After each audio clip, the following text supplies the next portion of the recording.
What's up, guys? Welcome back to the channel. It's Jeff Guy here. Today's video, we're doing UFC 297 Strickland versus Du Plessis. This is going to be an awesome card. I'm going to break down the entire card from prelims to all the way up to the main event, just giving you my thoughts on the DFS slate and some betting picks. Everything's presented by DraftKings Sportsbook. Of course, it's this channel, you know it. We're just going to go through and I'm going to give my advice. You do what you want with your money. I'm just going to give you enough information to at least make an educated decision on your bets, on your DFS plays, and hopefully we can make some money together this weekend. Let's get into it. All right, opening up the card, we've got Malcolm Gordon versus Jimmy Flick.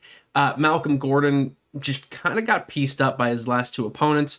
He faced Muhammad Mokaev, who is one of the top prospects in the division in flyweight, and then he also got like a liver shot from Jake Hadley, which kind of put him out in the first round. So not the most talented UFC guy. Malcolm, I apologize, but I'm gonna say some worse things about Jimmy Flick, who took a 2.5 year layoff from UFC and has just been destroyed his last two fights by a competition that frankly is not as good as the competition that Malcolm Gordon has faced. I'm going to be playing Malcolm Gordon basically everywhere, recognizing that while he's not the most reliable guy, his opponent might be the least reliable guy right now. If Jimmy can get this to the ground, he might have a chance. He does have some submissions. If you're going to think about him for like a tournament, I guess you could play him. Nobody else will. So you're going to be on your own there. I'm introducing this little Excel sheet. I'm just going to track all my picks. And if you want to skip to the end of the video, miss all of the breakdowns, but see my plays, we'll see this sheet fully filled out at the end of the video. Malcolm Gordon is going to get a green for me in cash, green for me in tournaments, and I will be betting on him as well. So he is someone I am all over this weekend. And Jimmy Flick is going to get, the exact opposite. Let's go to the next one. All right, Jasmine Jasudavicius facing Priscilla Cachoeira. I forget how to pronounce her name. I apologize.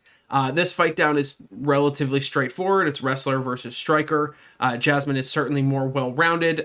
Just gives up a little bit on the striking.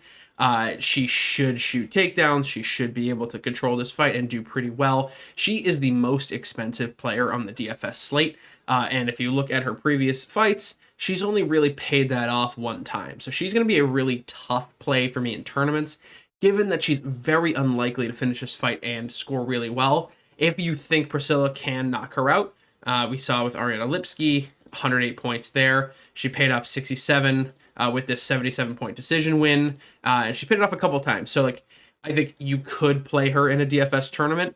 I'm going to be playing Jasmine in cash, given that I just think she wins this fight. And you don't have to play her, of course.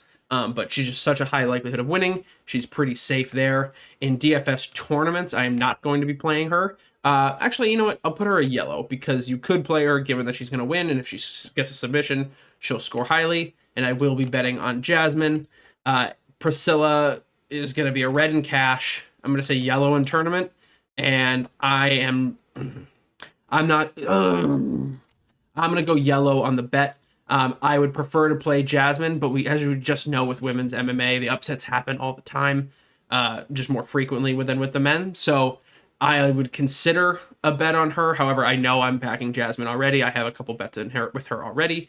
So that's that one. Finishing up the early prelims, we have maybe the most exciting fight of the card. Definitely one that's going to end inside the distance. We've got the 6'3" Sam Patterson, who I think he got absolutely waxed in his last fight. Who did he fight?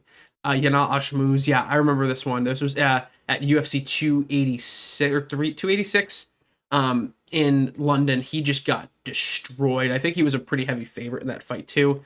He's hittable. He could absolutely get knocked out. And Johan Linus is the guy to do it. 75% of his wins come by knockout.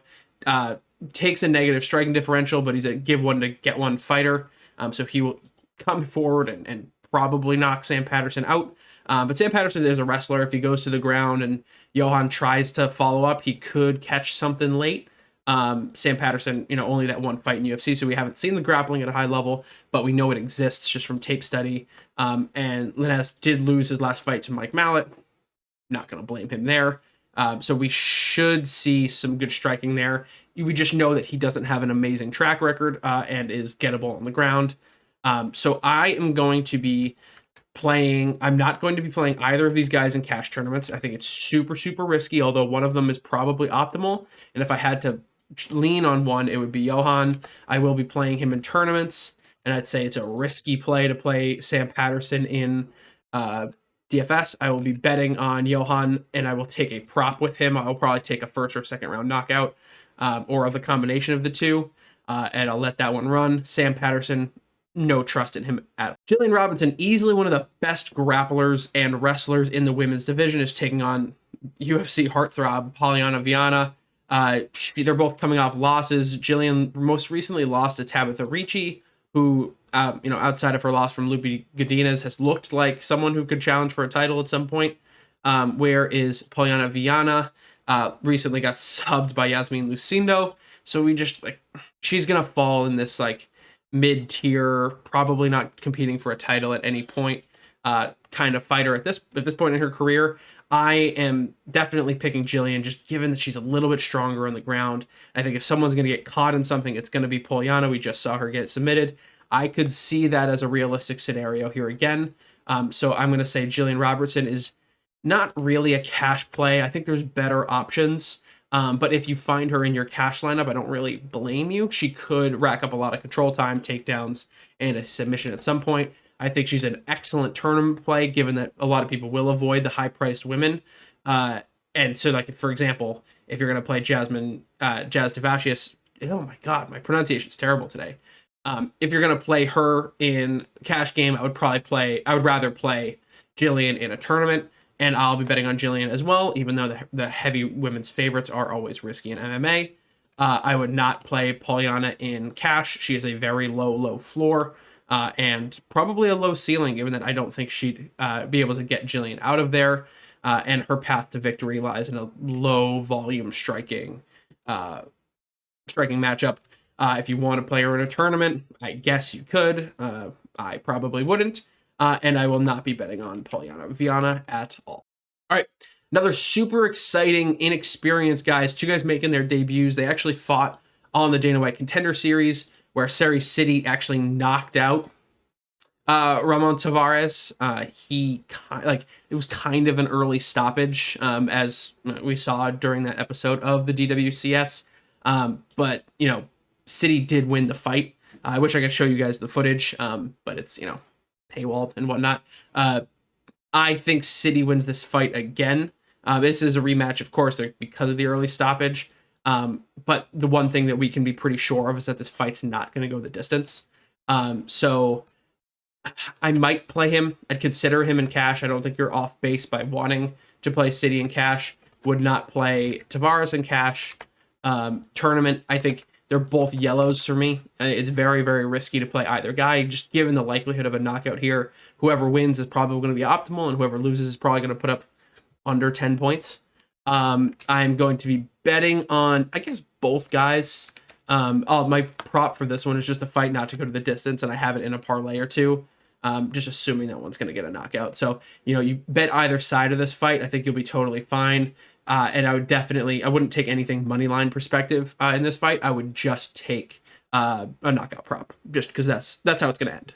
I added some conditional formatting just to the money line and price columns here, just to give you guys a tool to compare the money lines to the prices, because you don't really want to make a bet based on how the odds are for other fights, but DFS is all about choosing between fights. So just to give you guys a view of who might be good plays or where the lines potentially have moved from where they're opening, because the prices are based on opening lines versus current odds. So for example, Sam Patterson is someone who the odds have gone against. So I don't anticipate many people are going to be playing him because they don't expect him to win, versus someone like Charles Jourdain, who actually might be undervalued at that 9,000 price. I know that Sean Woodson is definitely going to be one of the more popular underdogs given his price.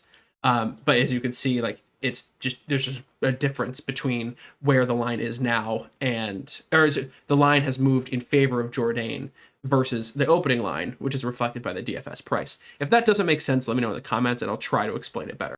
All right, yeah. So like we mentioned, City, Tavares, fight not going the distance. City just has the height and reach advantage. We'll just see how that one plays out.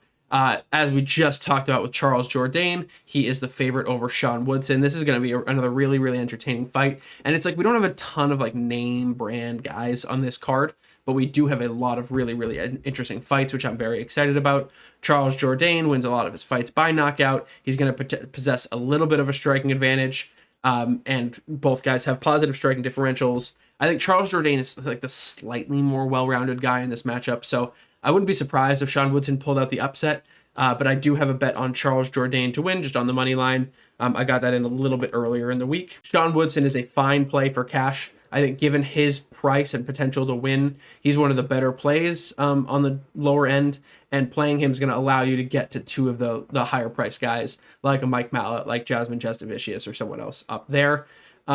If you wanted to, I think Charles Jourdain is probably a bad cash play. They're just better options at that price point. Versus tournaments, I think both guys are great. I think if this fight winds up as a finish, which is potential for it to do, I think one of these guys looks great. This one is also, I believe, oh my goodness, I fell off the MMA page. One moment, please. If I don't believe this fight is expected to finish inside the distance, but if it does, one of these guys is going to be optimal. So it is actually favored to go the distance. So just be careful as you play this fight. I think like Charles Jourdain would need a finish to justify that 9K price point.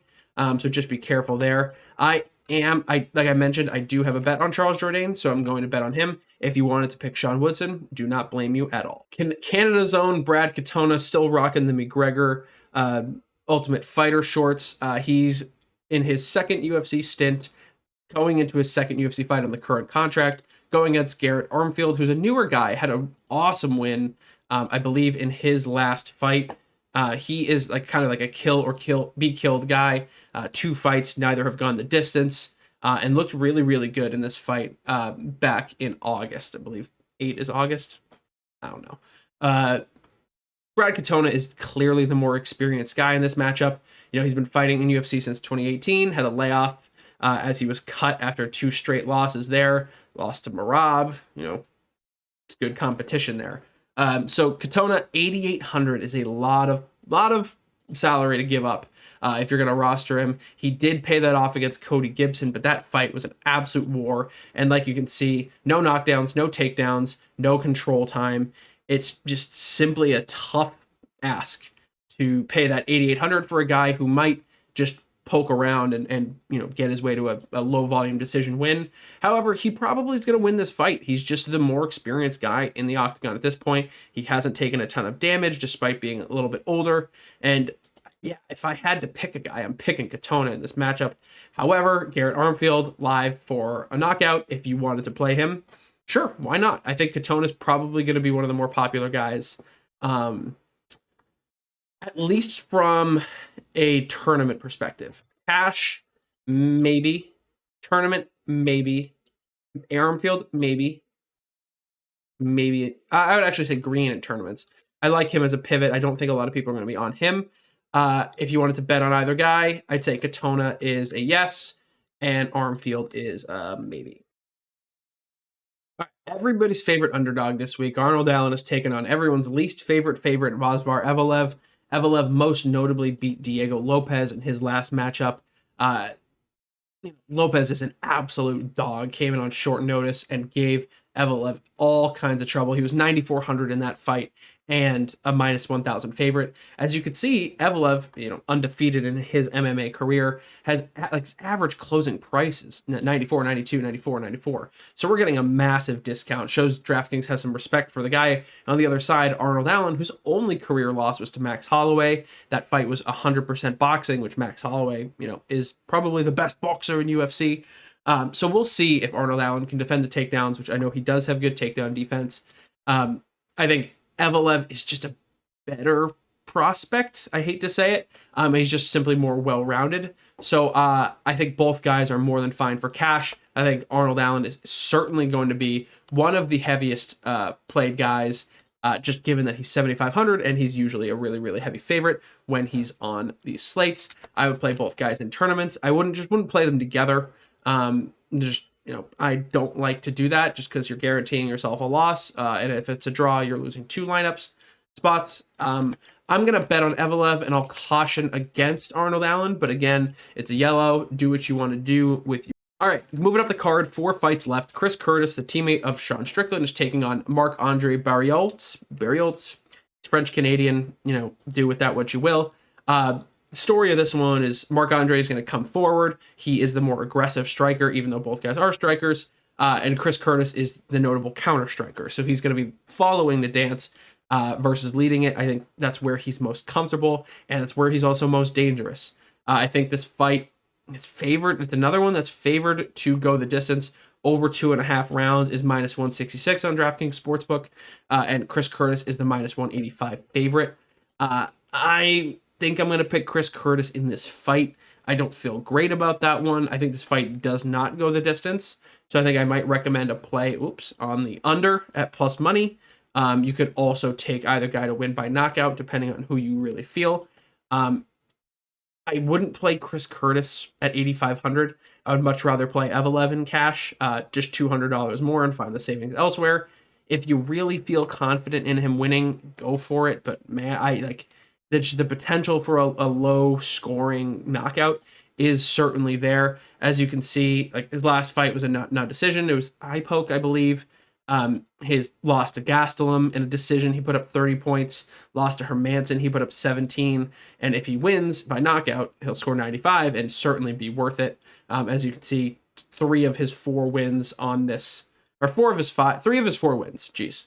1, 2, 3, 4. 3 of his 4 wins have paid off that 8,500 salary, with the one, I think that's Rodolfo Vieira. Took him to a decision, scored 109 strikes, and just simply wasn't worth the squeeze at that 8,500 price point. So Chris Curtis, I think, fine for tournaments. I think just a little overpriced for where I would want to get him. And Marc-Andre is also fine for tournaments. This is just a tough one, because if there is an early knockout, you're going to get 0 points from either guy. I will bet on Chris Curtis just because I am a fan of him and his style. But if you want to bet on Marc-Andre, all the power to you. All right, my most confident pick on this card is Mike Malott. We'll get to the picks in a second. However, this is going to be a sweep on this, so I want to get this out of the way. I'm all over Mike Malott, and I'm not over Neil Magny. I feel the same. I feel more confident about this one than Malcolm Gordon for sure. And very similarly to how I feel about Jasmine Jasudavicius here, and Evelev, to be honest. So we got Neil Magny. He is like this gatekeeper, kind of like the doormat, which is really disrespectful to say. But he's been the doormat of the welterweight division for a long time. If you beat him, you're elite. If you don't, you're not. He's had a tough go of it. Probably never going to get a title shot at this point, and you kind of hope he does at some point. And maybe, he is this guy who just kind of forces decisions. He had this fight against Philip Rowe where he kind of just backpacked him for a little while and held on to him in that clinch, which is where he's the most dangerous. However, he's just not anything special, and I think Mike Malott has a chance to be. I was there in Boston when he fought Ian Gary, and I had a Gary inside the distance ticket, and this loss by decision says so much more about Ian Gary than it does about Neil Magny. Ian Gary should have finished him. I do not know why he did not. But scored 18 points, 2 points, 66 points in a win. He did get a submission back in 2022. Power to him. If he wins, he'll probably pay off that 6,900. I just really don't see that happening against Mike Malott, who is just come on in a fury. His first 3 UFC fights, 3 finishes, 3 100-point games. I see him probably having his best performance of his UFC career. Up in Canada, I don't know what's with this American flag. He is certainly Canadian, as evidence, right there. Minus 360 favorite, 9,300. He is just an absolute lock for me across the board. I have him in parlays. I have him in cash. I have him in tournaments. I'm going to be way overexposed to Mike Malott, and if he doesn't win, feel free to come back in the comments, absolutely roast me, because I'll be down bad, and there's no way to be more down bad than getting roasted in the YouTube comments. Let's move on. And of course, with DFS, we have to keep in mind that the championship fights have just higher floors because there's more time to accrue strikes and control time. As we look at the first fight, I think this is a very sharp fight to pick if you get it right. Raquel Pennington, Mayra Bueno Silva. There is a vacant bantamweight title vacated by Amanda Nunes as she retired from MMA. I think both of these women are deserving of the belt. However, this division like, isn't all that strong within the UFC right now. So it's like fans aren't all that excited about this fight. However, like there's something to be said for, you got 2 versus 3 for the vacant belt, and then Juliana Pena will automatically get a bid into that spot. So that will probably be a more exciting fight, and we'll probably see Juliana Pena come right back and reclaim her belt. Raquel Pennington, just tried and true veteran, a little bit less versatile than Mara Bueno Silva, who is just more exciting from a finishing perspective. Raquel Pennington, has one, just come in and dominate her last couple fights. See a couple like Aspen Ladd, Caitlin Vieira in there. A lot of good stuff. One finish in her last 5, and I think only like 2 or 3 finishes within UFC. So I don't really love her as a play here. However, if you think she can outlast the offensive power of Bueno Silva, avoid the takedowns, and avoid getting submitted, I think she's going to be fine if she pulls out a win, especially over 5 rounds. My pick in this fight is Mara Bueno Silva. We talk about 4 straight wins, 3 by submission. Really, really good scores, 192, and even that 80 is not going to be a disaster at 86. She was 76 against Holly Holm and wound up winning. If you get 80 points on 86, I think you're going to be more than fine. So I'm very, very comfortable playing Mara Bueno Silva, especially when you talk about, the men and women she's near on the salaries. Like, I would rather play her than Charles Jourdain. I would rather play her than Brad Katona. I'd rather play her than Chris Curtis. So that kind of just tells you where I am on building lineups. Like, if we just already know from this video, like, that's where I'll probably start. And then you fill out whoever you like from the bottom. But Mara Bueno Silva should win this fight. She's probably going to win inside the distance, but I would not bet on it. So I'm comfortable playing her in cash. Also comfortable playing Raquel Pennington in cash, given that it's a 5-round fight. And if you could, like, for example, there's a lot of knockout risk with Marc-Andre Baralt. If Mara Bueno Silva and Pennington go the distance, there's a very, very high chance that there's a very small chance that Marc-Andre outscores Raquel Pennington, assuming both fights go the distance. In tournaments, I think both are fine. Yeah. And then Bueno Silva is going to be the bet. And I'm just not going to bet on Raquel Pennington. I'm not excited by that plus 140. I'm not excited by her ability to finish the fight. If you think she's live in this fight, go for it. I'm not going to do it. And let's go on to the main event. All right, main event time. Sean Strickland defends the middleweight strap against rising contender Dricus du Plessis. Sean Strickland is the champion, but if you take like a little bit of a look like down below and just dive into the actual numbers, like I'm not overly impressed with his record, and like really should he have the belt? Maybe not. I was there for his win against Alex Pereira. His loss against Alex Pereira. It was a win for me because I bet against him. Just saw Pereira was an absolute dog on that Izzy card, and I could not stay away. So huge fan of his. He lost to Cannonier. That was a split decision. We know what Cannonier has become since this fight. He's just been on an absolute tear. You saw that win against Marvin Vettori, which is ridiculous. Very, very close fight with Nassourdine Imavov. And that's kind of where this level of fighter I see Sean Strickland, like maybe 7 to 15 in the rankings. Him being a champion just seems like an over exaggeration. He did beat Abus Magomedov after he came over from the PFL. Abus gave it all in round 1 and then just got stopped in round 2. He was so gassed. Was not ready for a 5-round fight. And this is kind of the fighter that Sean Strickland has become. He just sits behind his defense, waits for his opponent to get tired, and then kind of lays it on, but not in a way that's super impressive because his opponent's super tired.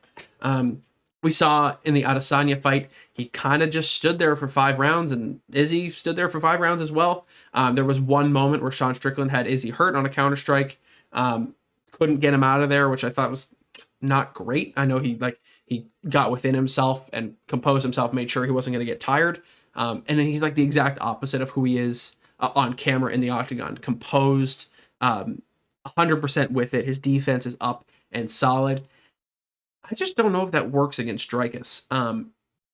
So like I'm going to tip my hand here a little bit. Like, I am all over Dricus Duplessis in this fight. I think he should not be the underdog. He's just been an absolute monster, undefeated in UFC. Every single fight has been a finish. You see on tape, like, he's wild, unconventional, inaccurate at times. So you really got to watch out as Sean, if he's playing that defense, hits a shot, a counter, and hits Dricus wrong, it could go poorly for him. However, I don't know. There is just something intangible about his will to win and his ability to finish fights that just makes me all over him. So I've already got a bunch of bets on him. I will be playing him in daily fantasy.